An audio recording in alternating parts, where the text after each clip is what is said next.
ଆଜି ହେଉଛି 7 ଏପ୍ରିଲ 2026 ଆଉ ଆଜିର ଏହି ଗଭୀର ଆଲୋଚନାକୁ ସମସ୍ତଙ୍କୁ ସ୍ୱାଗତ। ମାନେ ଆଜି ଆମେ ଏମିତି କିଛି ଉତ୍ସ ବା ତଥ୍ୟ ଉପରେ ନଜର ପକାଇବା ଯାହା ଶୁଣିଲେ ଟିକେ ଆଶ୍ଚର୍ଯ୍ୟ ଲାଗିବ। କଳ୍ପନା କରନ୍ତୁ, ହଜାର ହଜାର ମାଇଲ ଦୂର ପଶ୍ଚିମ ଏସିଆରେ ଆକାଶରୁ ବୋମାଟିଏ ଖସୁଛି। ଆଉ ତା ପରଦିନ ଆମ ଓଡ଼ିଶାର କୌଣସି ଗୋଟିଏ ଉପାନ୍ତ ଗାଁରେ ଗୋଟେ ଗରିବ ପରିବାରର ଗ୍ୟାସ୍ ଚୁଲା ଲିଭି ଯାଉଛି। ଏକଦମ ଉପରକୁ ଦେଖିଲେ ଲାଗିବ ଯେମିତି ଏଇ ଦୁଇଟି ଘଟଣା ଭିତରେ କୌଣସି ସମ୍ପର୍କ ହିଁ ନାହିଁ। ହଁ, ସାଧାରଣତଃ ଆମେ ଭାବୁ ଯେ ଆନ୍ତର୍ଜାତୀୟ ଯୁଦ୍ଧ ଆଉ ଆମ ଲୋକାଲ ମାର୍କେଟ ପୁରା ଅଲଗା ଜିନିଷ। କିନ୍ତୁ ପ୍ରକୃତରେ ସେମିତି ନୁହେଁ।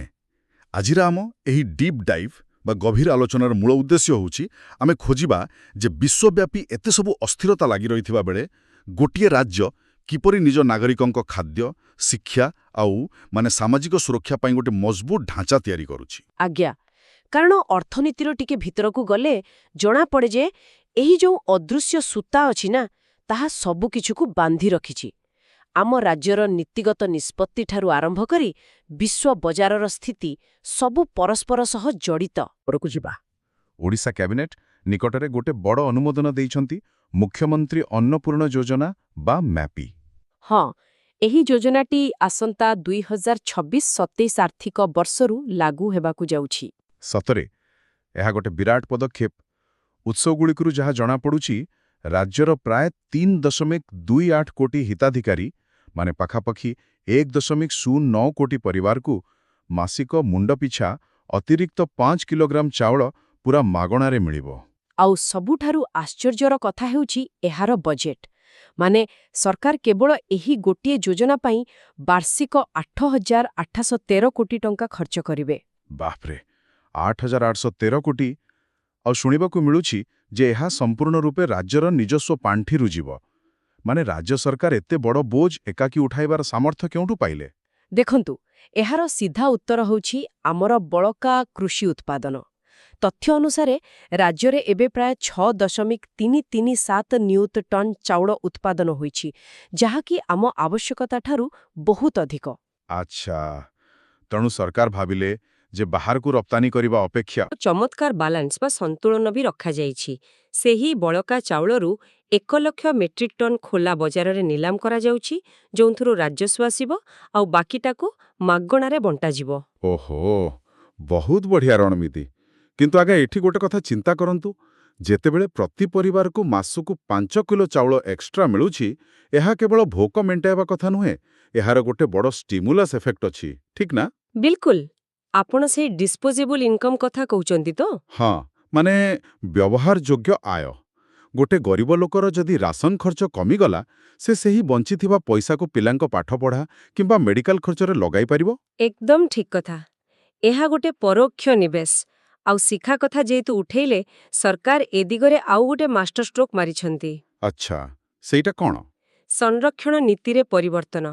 ମେଡିକାଲ ଆଉ ଇଞ୍ଜିନିୟରିଂ ପାଠ୍ୟକ୍ରମରେ ଏବେ ଏସ୍ସି ବର୍ଗଙ୍କ ପାଇଁ 16.25% ଆଉ ଏସ୍ଟି ବର୍ଗଙ୍କ ପାଇଁ 22.50% ସ୍ଥାନ ସଂରକ୍ଷଣ କରାଯାଇଛି। ଆଉ ଗୋଟେ ନୂଆ କଥା ହେଲା, ହଁ, ନୂତନ ଭାବେ ଏସ୍ଇବିସି ବର୍ଗଙ୍କ ପାଇଁ ମଧ୍ୟ 11.25% ସଂରକ୍ଷଣ ଲାଗୁ ହୋଇଛି। ବାଃ, ଏହାକୁ ଆମେ ଗୋଟେ ଘର ତିଆରି କରିବା ସହ ତୁଳନା କରିପାରିବା ଆଜ୍ଞା। ମାନେ ଯୋଉଠି ମାଗଣା ଖାଦ୍ୟ ହେଉଛି ସେହି ଘରର ମୂଳଦୁଆ ଆଉ ଶିକ୍ଷାରେ ସଂରକ୍ଷଣ ହେଉଛି ତାର ଛାତ। ବହୁତ ସୁନ୍ଦର ଉଦାହରଣଟିଏ ଦେଲେ। ଗୋଟିଏ ପିଢ଼ିର ସର୍ବାଙ୍ଗୀନ ବିକାଶ ପାଇଁ ଏହା ଏକ ପୂର୍ଣ୍ଣାଙ୍ଗ ସୁରକ୍ଷା ବଳୟ। କିନ୍ତୁ ଆଜ୍ଞା, ମୋ ମନରେ ଗୋଟେ ଡାଉଟ୍ ଆସୁଛି। କାଗଜପତ୍ରରେ ତ ଏସବୁ ବହୁତ ଭଲ ଲାଗୁଛି, ହେଲେ ରାଜ୍ୟରେ 3.28 କୋଟି ହିତାଧିକାରୀ, ଏତେ ଲୋକଙ୍କ ପାଖରେ ଚାଉଳ କିମ୍ବା ସୁବିଧା ପହଞ୍ଚିବ ବୋଲି ଗ୍ୟାରେଣ୍ଟି କ'ଣ? କାରଣ ସରକାରୀ ବ୍ୟବସ୍ଥାରେ ମଝିବାଟରେ ବାଟମାରଣା ବା ଲିକେଜ୍ ତ ଗୋଟେ ବହୁତ ବଡ଼ ସମସ୍ୟା, ବୁଝିଲେ ତ? ହଁ ଆଜ୍ଞା, ସେଇଠି ହିଁ ତ ଟେକ୍ନୋଲୋଜିର ପ୍ରକୃତ ଖେଳ ଆରମ୍ଭ ହେଉଛି। ସରକାର ଏବେ କେବଳ ଯୋଜନା ଘୋଷଣା କରୁନାହାନ୍ତି, ବରଂ ତୃଣମୂଳ ସ୍ତରରେ ଡିଜିଟାଲ ସ୍ୱଚ୍ଛତା ଆଣୁଛନ୍ତି। ଉଦାହରଣ ସ୍ୱରୂପ ପୋଷଣ 2.0 କାର୍ଯ୍ୟକ୍ରମକୁ ନିଅନ୍ତୁ। ପୋଷଣ 2.0 ମାନେ ଯୋଉଥିରେ ସେ ଗର୍ଭବତୀ ମା ଆଉ ଶିଶୁମାନଙ୍କ କଥା ଅଛି? ହଁ, ତାଙ୍କର ଖାଦ୍ୟପେୟର ତଦାରଖ ପାଇଁ ରାଜ୍ୟର 80,000 ଅଙ୍ଗନବାଡି କର୍ମୀଙ୍କୁ ସ୍ମାର୍ଟଫୋନ୍ ଦିଆଯାଉଛି। ଏଥିପାଇଁ 93 କୋଟି ଟଙ୍କା ଖର୍ଚ୍ଚ ହେଉଛି। ଆଚ୍ଛା, ଆଗରୁ ତ ଦିଦିମାନେ ସେ ଖାତା କଲମରେ ଲେଖୁଥିଲେ ଯେ ଆଜି ଏତେ ପିଲା ଛତୁଆ ଖାଇଲେ, ତାର ମାନେ କୌଣସି ରିଏଲ ପ୍ରୁଫ୍ ନଥିଲା। ଏକଦମ। ମାନେ ଯଦି କେହି ଚାହିଁବ ଖାତାରେ ମିଛ ତଥ୍ୟ ଭରି ଦେଇପାରିବ, କିନ୍ତୁ ସ୍ମାର୍ଟଫୋନ୍ ଆସିବା ପରେ ସବୁକିଛି ରିଏଲ ଟାଇମ୍ ଅପଡେଟ୍ ହେବ। ଜିଓ ଟ୍ୟାଗିଂ ଯୋଗୁଁ କର୍ମୀ ଜଣକ ଅଙ୍ଗନବାଡିରେ ଅଛନ୍ତି କି ନାହିଁ ତାହା ବି ଟ୍ରାକ୍ ହୋଇପାରିବ। ସତରେ ଏଟା ଗୋଟେ ସ୍ମାର୍ଟ ମୁଭ୍। ଖାଲି ସେତିକି ନୁହେଁ, ମୁଁ ଦେଖୁଥିଲି ଏହି ଟେକ୍ନୋଲୋଜିର ବ୍ୟବହାର ଏଲ୍‌ପିଜି ବଣ୍ଟନରେ ବି ହେଉଛି। ହଁ, ସେଇ ଯୋଉ କଳାବଜାରୀ କଥା। ସରକାରୀ ସବସିଡି ଗ୍ୟାସ୍ ଗରିବଙ୍କ ଘରକୁ ନ ଯାଇ ସିଧା ରାସ୍ତାକଡ଼ ଢାବାରେ ପହଞ୍ଚି ଯାଉଥିଲା। ଠିକ୍। ଆଉ ସେଥିପାଇଁ ଏବେ ଇ-KYC ବାଧ୍ୟତାମୂଳକ ହୋଇଛି। ଆଉ ଗୋଟେ କଥା, ଖୋଲା ବଜାରରେ ଯେଉଁ 5 କିଲୋଗ୍ରାମିଆ ଗ୍ୟାସ୍ ସିଲିଣ୍ଡର ମିଳୁଥିଲା, ତା ଉପରେ ବି ସମ୍ପୂର୍ଣ୍ଣ କଟକଣା ଲାଗିଛି। ମାନେ ଯାହାର ବାୟୋମେଟ୍ରିକ୍ ଅଛି, କେବଳ ତାକୁ ହିଁ ଗ୍ୟାସ୍ ମିଳିବ, କୌଣସି ଭୂତ ହିତାଧିକାରୀଙ୍କ ନୁହେଁ। ବିଲକୁଲ। ଆଉ ପ୍ରଶାସନିକ ସୁବିଧା କଥା ଯଦି ଉଠିଲା, ଆମ ସାଥୀ ବିଷୟରେ ଜାଣିଛନ୍ତି ତ? ହଁ, ସେଇ ହ୍ୱାଟ୍ସଆପ୍ ଚାଟବଟ୍ ନା? ଆଜ୍ଞା। ସାଧାରଣତଃ ଲୋକଙ୍କୁ ଜମି ପଟ୍ଟା କିମ୍ବା ଆୟ ପ୍ରମାଣପତ୍ର ପାଇଁ ତହସିଲ ଅଫିସ ଦୌଡ଼ିବାକୁ ପଡ଼େ। ଦଲାଲମାନେ ବି ଫାଇଦା ନିଅନ୍ତି। କିନ୍ତୁ ଏହି ଆମ୍ ସାଥୀ ଜରିଆରେ ଆପଣ ହ୍ୱାଟ୍ସଆପ୍ରେ ଗୋଟେ ମେସେଜ କରିବେ ଆଉ ଘରେ ବସି ନିଜ କାଗଜପତ୍ର ପାଇଯିବେ। ବହୁତ ବଢ଼ିଆ ଲାଗୁଛି ଶୁଣିବାକୁ। କିନ୍ତୁ ଏଠି ମୋର ଗୋଟେ ଯୁକ୍ତି ଅଛି। କୁହନ୍ତୁ। ସ୍ମାର୍ଟଫୋନ୍, ଇ-KYC, ଚାଟବଟ୍ ଏସବୁ ନିଶ୍ଚିତ ଭାବେ ବହୁତ ଭଲ ପଦକ୍ଷେପ। କିନ୍ତୁ ଆମର ଯେଉଁ ବୟସ୍କ ପିଢ଼ି ଅଛନ୍ତି ବା ଯେଉଁମାନେ ଗାଁ ଗହଳିରେ ଅଛନ୍ତି, ଯେଉଁମାନେ ସାଧାରଣ ଫୋନ୍ ବି ଠିକ୍ସେ ଚଲାଇ ପାରନ୍ତି ନାହିଁ, ଆମେ କ'ଣ ସେମାନଙ୍କ ପାଇଁ ଏକ ଅଦୃଶ୍ୟ ଡିଜିଟାଲ ପ୍ରାଚୀର ସୃଷ୍ଟି କରିଦେଉନାହୁଁ କି? ଆପଣଙ୍କ ପ୍ରଶ୍ନଟି ଅତ୍ୟନ୍ତ ବାସ୍ତବିକ। ଏହି ଡିଜିଟାଲ ଡିଭାଇଡ୍ ପ୍ରକୃତରେ ଏକ ବିଶ୍ୱସ୍ତରୀୟ ସମସ୍ୟା।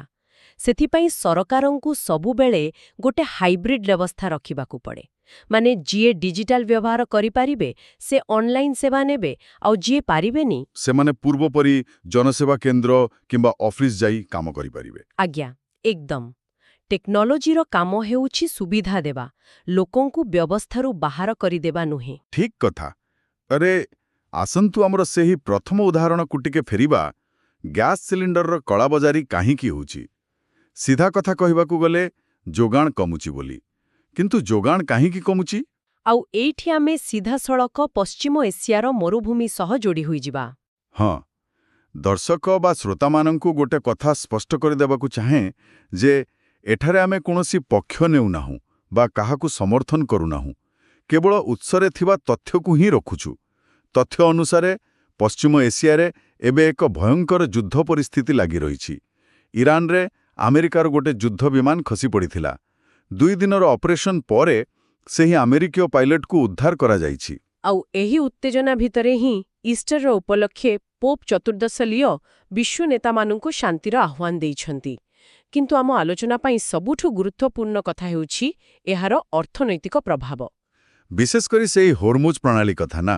ଆଣ୍ଡ୍ୟା, ମାନଚିତ୍ରରେ ଦେଖିଲେ ତାହା ଖୁବ୍ ସଂକୀର୍ଣ୍ଣ ଲାଗିବ।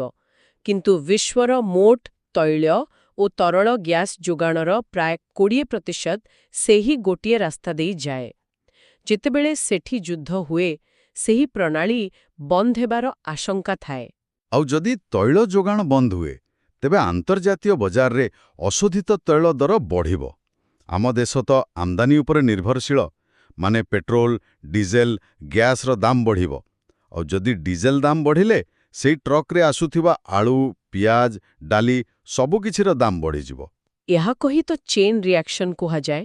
ଆଉ ଏହା କେତେ ଆଶ୍ଚର୍ଯ୍ୟଜନକ ଯେ ହଜାର ହଜାର ମାଇଲ ଦୂରରେ ପଡ଼ୁଥିବା ଗୋଟିଏ ବୋମା ଆମ ଓଡ଼ିଶାର ଏକ ଛୋଟ ଗାଁରେ ରୋଷେଇ ଗ୍ୟାସ୍ର ଉପଲବ୍ଧତାକୁ ପ୍ରଭାବିତ କରିପାରୁଛି। ବାସ୍ତବରେ। ଆଉ ଏହାର ପ୍ରଭାବ ତ ସାମ୍ନାକୁ ଆସିବା ଆରମ୍ଭ ହେଲାଣି। ମୁଡିଜ୍ ନାମକ ରେଟିଂ ଏଜେନ୍ସି ଏବେ ଭାରତର ଅଭିବୃଦ୍ଧି ଆକଳନକୁ 6.8%ରୁ କମାଇ 6% କରିଦେଇଛନ୍ତି। ଆଉ ଏହି ଅଭିବୃଦ୍ଧି କମିବା ମାନେ ସିଧାସଳଖ ରାଜ୍ୟ ସରକାରଙ୍କ ଉପରେ ଚାପ ପଡ଼ିବ। ନିଯୁକ୍ତି କମିବ। ତେଣୁ ସେମାନଙ୍କୁ ସେହି ଅନ୍ନପୂର୍ଣ୍ଣା ଯୋଜନା ଭଳି ମାନେ କଲ୍ୟାଣକାରୀ ଯୋଜନାଗୁଡ଼ିକୁ ଆହୁରି ମଜବୁତ କରିବାକୁ ପଡ଼ିବ। ତାମାନେ ଏହା ଗୋଟେ ପ୍ରକାରର ଡିଫେନ୍ସିଭ୍ ଇକୋନୋମି ବା ରକ୍ଷଣାତ୍ମକ ଅର୍ଥନୀତି। କିନ୍ତୁ ଆଜ୍ଞା, କେବଳ ଅର୍ଥନୀତିକ ବିପର୍ଯ୍ୟୟ ନୁହେଁ, ଆମ ରାଜ୍ୟରେ ପ୍ରାକୃତିକ ବିପର୍ଯ୍ୟୟ ବି ଗୋଟେ ନିୟମିତ ସମସ୍ୟା। ଆଉ ଏହାର ମୁକାବିଲା ପାଇଁ ଭିତ୍ତିଭୂମି ବିକାଶ ନିହାତି ଜରୁରୀ। ହଁ, ଆଉ ସେଥିପାଇଁ ହିଁ ଆସନ୍ତା 5 ବର୍ଷ ପାଇଁ ରାଜ୍ୟରେ ବନ୍ୟା ନିୟନ୍ତ୍ରଣ ପାଇଁ 2781 କୋଟି ଟଙ୍କାର ବ୍ୟାପକ ଯୋଜନା ଅନୁମୋଦିତ ହୋଇଛି। ଏଥିସହ ହସ୍ତତନ୍ତ ବିକାଶ ପାଇଁ 579 କୋଟି ଟଙ୍କା ଦିଆଯାଇଛି। ଆଉ ଗୋଟେ ଖୁସି ଖବର ହେଲା ବଡମ୍ବା ଚିନିକଳର ପୁନରୁଦ୍ଧାର। 352 କୋଟି ଟଙ୍କାରେ ଏହା ପୁଣି ଖୋଲିବ, ଯାହାଫଳରେ ପ୍ରାୟ 500 ନୂଆ ନିଯୁକ୍ତି ସୃଷ୍ଟି ହେବ। କେବଳ ସେହି 500 ପ୍ରତ୍ୟକ୍ଷ ନିଯୁକ୍ତି ନୁହେଁ ବୁଝିଲେ, ଗୋଟେ କାରଖାନା ଖୋଲିଲେ ତା ଚାରିପଟେ ଗୋଟେ ପୁରା ଇକୋସିଷ୍ଟମ ତିଆରି ହୁଏ। ଆଖୁ ଚାଷୀ, ଟ୍ରାକ୍ଟର ମାଲିକ, ବାହାରେ ଚା ଦୋକାନୀ ସମସ୍ତଙ୍କୁ ରୋଜଗାର ମିଳିବ। ଏକଦମ ଠିକ୍। ମାନେ ଗୋଟିଏ ପଟେ ଆମେ ବନ୍ୟା ଅଟକାଇବା ପାଇଁ, ପ୍ରକୃତି ସହ ଲଢ଼ିବା ପାଇଁ 2781 କୋଟି ଟଙ୍କାର ଇଞ୍ଜିନିୟରିଂ ବ୍ୟବହାର କରୁଛୁ। କିନ୍ତୁ ଆଜ୍ଞା, ମଣିଷର ମନସ୍ତତ୍ତ୍ୱ ବି ବଡ଼ ବିଚିତ୍ର। ଖାଲି ଇଞ୍ଜିନିୟରିଂ କିମ୍ବା ଟଙ୍କାରେ ଆମକୁ ଶାନ୍ତି ମିଳେନି। ହଁ, ସେଥିପାଇଁ ତ ଆମକୁ ଆଉ ଗୋଟେ ସାହାରା ଦରକାର ହୁଏ, ଯାହା ହେଉଛି ଆମର ଆଧ୍ୟାତ୍ମିକ ବିଶ୍ୱାସ। ହଁ, ଆଉ ଆମ ପାଖରେ ଥିବା ସେହି ସାଂସ୍କୃତିକ ଖବରଟି ତାହାର ଏକ ବଡ଼ ଉଦାହରଣ। ପୁରୀ ଶ୍ରୀମନ୍ଦିରରେ ନୀଳଚକ୍ରରେ ବନ୍ଧାଯାଇଥିବା ପତିତପାବନ ବାନାରେ ପ୍ରବଳ ପବନ ଯୋଗୁଁ ଏକ ଦୁର୍ଲଭ ଶୂନ୍ୟ ଗଣ୍ଠି ପଡ଼ିଥିବାର ଦେଖାଯାଇଛି। ଲୋକଙ୍କର ଗଭୀର ବିଶ୍ୱାସ ଅଛି ଯେ ଏହି ଗଣ୍ଠି ପଡ଼ିଥିବା ବାନା ଘରେ ରଖିଲେ ସବୁ ପ୍ରକାର ରୋଗବ୍ୟାଧି ଓ ବିପଦ ଦୂର ହୋଇଯାଏ। ସତରେ ଏହା ଏକ କେତେ ସୁନ୍ଦର ବିରୋଧାଭାସ। ବିଲକୁଲ। ମାନେ ଗୋଟିଏ ପଟେ ଆମେ 2,07,881 କୋଟି ଟଙ୍କାର କଂକ୍ରିଟ ବନ୍ଧରେ ସୁରକ୍ଷା ଖୋଜୁଛୁ, ଆଉ ଅନ୍ୟପଟେ ପ୍ରକୃତିର ପବନ ଦ୍ୱାରା ମନ୍ଦିରର ବାନାରେ ପଡ଼ିଥିବା ଗୋଟିଏ ଶୂନ୍ୟ ଗଣ୍ଠି ଭିତରେ ଆମେ ମାନସିକ ଶାନ୍ତି ପାଉଛୁ। ମାନବ ସମାଜର ଏହା ହିଁ ତ ପ୍ରକୃତ ସୌନ୍ଦର୍ଯ୍ୟ। ବିଜ୍ଞାନ ଆଉ ଅର୍ଥନୀତି ଆମକୁ ବଞ୍ଚିବାର ଉପାୟ ଦିଏ ଆଜ୍ଞା, କିନ୍ତୁ ଆମର ସାଂସ୍କୃତିକ ବିଶ୍ୱାସ ଆମକୁ ବଞ୍ଚିବାର ସାହସ ଦିଏ, ବିଶେଷ କରି ସଙ୍କଟ ସମୟରେ, ତାହା ଯୁଦ୍ଧ ହେଉ ବା ମାନ୍ଦାବସ୍ଥା। ତାହେଲେ ସାମଗ୍ରିକ ଭାବରେ ଦେଖିବାକୁ ଗଲେ ଆଜିର ଏହି ଆଲୋଚନାରୁ ଅନେକଗୁଡ଼ିଏ ଦିଗ ସ୍ପଷ୍ଟ ହୋଇଯାଉଛି। ଖାଦ୍ୟ ସୁରକ୍ଷାଠାରୁ ଆରମ୍ଭ କରି ଶିକ୍ଷାରେ ସଂରକ୍ଷଣ, ପ୍ରଶାସନରେ ସ୍ମାର୍ଟ ଟେକ୍ନୋଲୋଜିର ବ୍ୟବହାର ଏବଂ ଆନ୍ତର୍ଜାତୀୟ ଅର୍ଥନୀତି ସହ ତାଳ ଦେଇ ଚାଲିବାର ପ୍ରୟାସ, ଏସବୁ ଭିତରେ ଆମ ସମାଜ ଗତିଶୀଳ ହେଉଛି। ଏକଦମ। ଆଉ ଏହା ବି ସ୍ପଷ୍ଟ ଯେ ଆମ ଦୈନନ୍ଦିନ ଜୀବନ, ତାହା ସେହି ଗ୍ୟାସ୍ ସିଲିଣ୍ଡର କିଣିବା ହେଉ କିମ୍ବା ପିଲାଙ୍କ ଆଡମିସନ୍ ହେଉ, ସବୁକିଛି ବିଶ୍ୱସ୍ତରୀୟ ଘଟଣା ଏବଂ ସ୍ଥାନୀୟ ନୀତିର ଗୋଟିଏ ଜଟିଳ ଖେଳ। ଖୁବ୍ ସତ କଥା। ତେବେ ଆଜିର ଏହି ଗଭୀର ଆଲୋଚନାରୁ ବିଦାୟ ନେବା ପୂର୍ବରୁ ମୁଁ ଗୋଟିଏ ପ୍ରଶ୍ନ ସମସ୍ତଙ୍କ ଚିନ୍ତା ପାଇଁ ଛାଡ଼ି ଦେଇଯିବାକୁ ଚାହୁଁଛି। ଦେଖନ୍ତୁ, ଯଦି ଦୂରଦେଶର କୌଣସି ଅଜଣା ଯୁଦ୍ଧ ଆମର ଦୈନନ୍ଦିନ ସାମଗ୍ରୀ ଯୋଗାଣକୁ ଏତେ ସହଜରେ ଧୋଲାଇ ଦେଇପାରୁଛି, ତେବେ ଏକବିଂଶ ଶତାବ୍ଦୀରେ କ'ଣ ଏକ ସମ୍ପୂର୍ଣ୍ଣ ଆତ୍ମନିର୍ଭରଶୀଳ ସ୍ଥାନୀୟ ଅର୍ଥନୀତି ବା ମାଇକ୍ରୋ ଇକୋନୋମି ଗଠନ କରିବା କେବେ ସମ୍ଭବ ହୋଇପାରିବ କି? ଟିକେ ଭାବନ୍ତୁ। ଏହି ଚିନ୍ତାକର୍ଷକ ପ୍ରଶ୍ନ ସହ ଆମେ ଆଜିର ଏହି ଆଲୋଚନାକୁ ଏଇଠି ରଖୁଛୁ। ନମସ୍କାର।